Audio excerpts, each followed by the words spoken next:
Good evening students. Today we are going to see about the new lesson environmental science. So this is your last lesson in biological science, and in this lesson we are going to see about the biogeochemical cycle. So what I mean by biogeochemical cycle? Bio, it is nothing but it is life.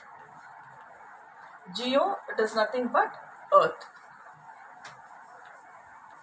Chemical, it is nothing but the reaction or interaction, we can say. Cycle, it's a cyclic process.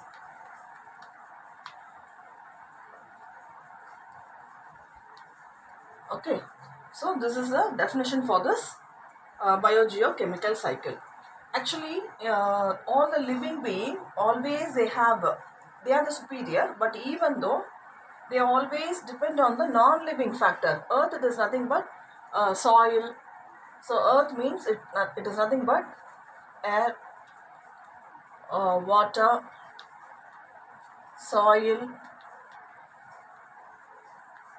sunlight, temperature, okay, etc. So these are all the non-living factors we can say on the earth. So the living factors always they depend on the non-living factors like air, water, soil, sunlight, temperature, everything. It depends on it. Okay, so the living being always they interact with the non-living factors, and some interaction will be occurring, and this is a cyclic process. So this is a clear definition for the biogeochemical cycle, and this is a continuous process also we can say, and always this is happening. Okay, there is no change on it. Even though this living things have a life, but we always depend on the non-living factors for our life to survive.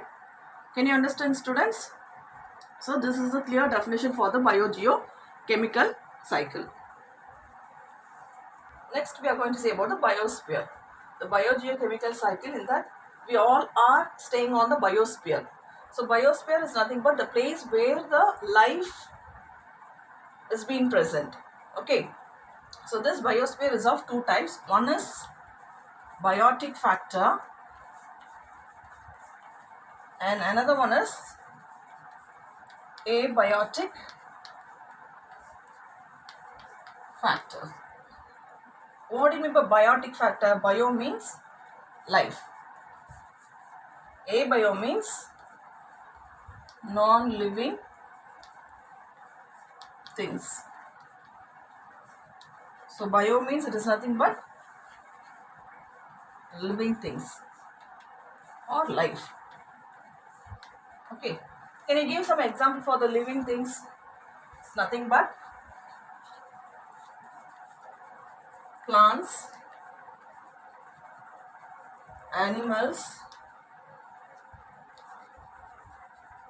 human being,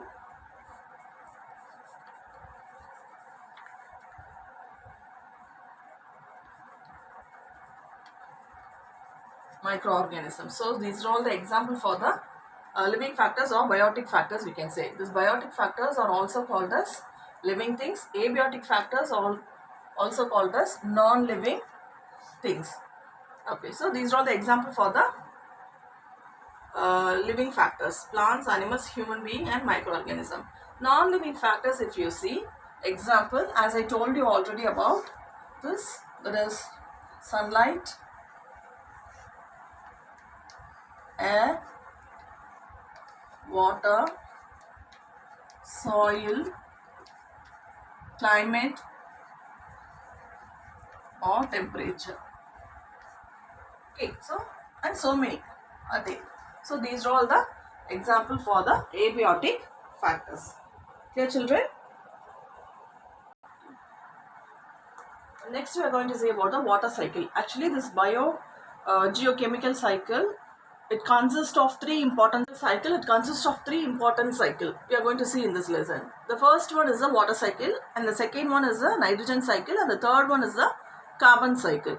So today we are going to say only about the water cycle. Already you would have studied in the lower class about the water cycle. So many reactions will undergo, so many titles you will be concentrating which are very important. As a basic level you know very well. So that we are going to see little bit in depth about the water cycle. Shall we see?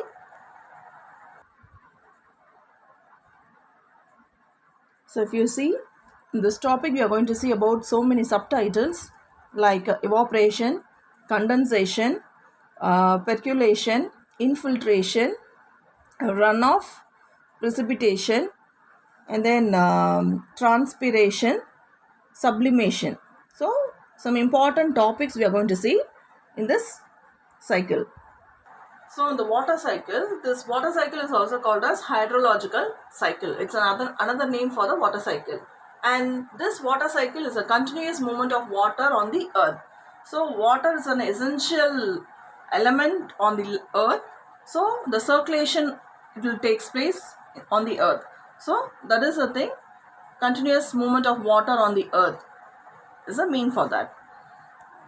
So under this water cycle, we are going to see so many definitions, so many important steps or process we are going to see. Some phases we are going to see, like evaporation, condensation, sublimation. Already we have saw that on the diagram, isn't it?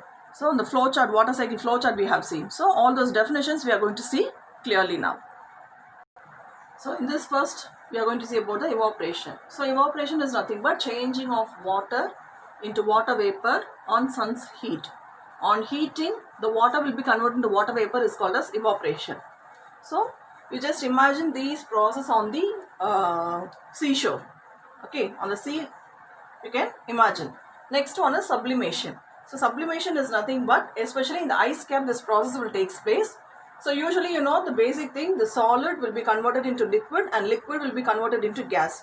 So this is a normal criteria we know very well. But in sublimation process, what will be the different thing is, the solid, that is the ice cap, directly it will be converted into gaseous state. So the liquid phase will not be occurring. So this is called a sublimation process.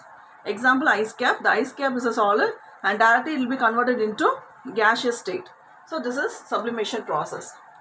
Next one, if you see the transpiration process. So the removal of excess water in the form of water vapor is called as transpiration process. Excess water in a plant, it will not be good for the growth of plant. It may spoil the plant. So the removal of excess water in the form of water vapor is called as transpiration process. And next one is condensation process. It is nothing but the changing of water vapor into water. Again, it convert into water on cooling. For example, after this evaporation process, this condensation process will be taken over. Okay, so changing of water vapor into water on cooling. It will come as in the form of rain. Again, we will get the rain. Next one is precipitation. So any change on the temperature or on the clouds, they combine to make a bigger droplets and pour down in the form of precipitation called rain. It's a raindrop, we can say. And next one, if you see the runoff. So runoff, it is nothing but the water pours down and it run off to the surface of the earth and it makes a channel, and through the channel, like a river or lake, or it ends with these water will be run out and it will be, at last it will combine on the seashore, that is sea or oceans, we can say. And next one, if you see, this one will increase the water level again on the earth. And next one is infiltration. It is nothing but the precipitated water move deep into the soil and they move down and increase the ground level water. So the borewell water we used to tell, isn't it? So that will be increased because of this infiltration process. And next one, if you see the percolation. So percolation, it is nothing but the precipitated water flow down through the soil and pores, or they will be filling the gap where the rocks get fractured. Can you understand? So that is called as percolation. The space where the rocks have a crack, isn't it? In those areas, the water bodies will store there. And again, they increase the breaks on the rock. So that is called as percolation process. Clear, children?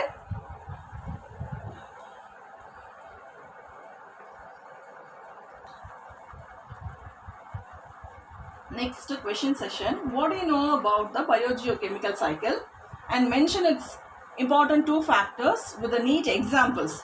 So you're going to give so many examples also here and explain in detail about the hydrological cycle with a neat diagram.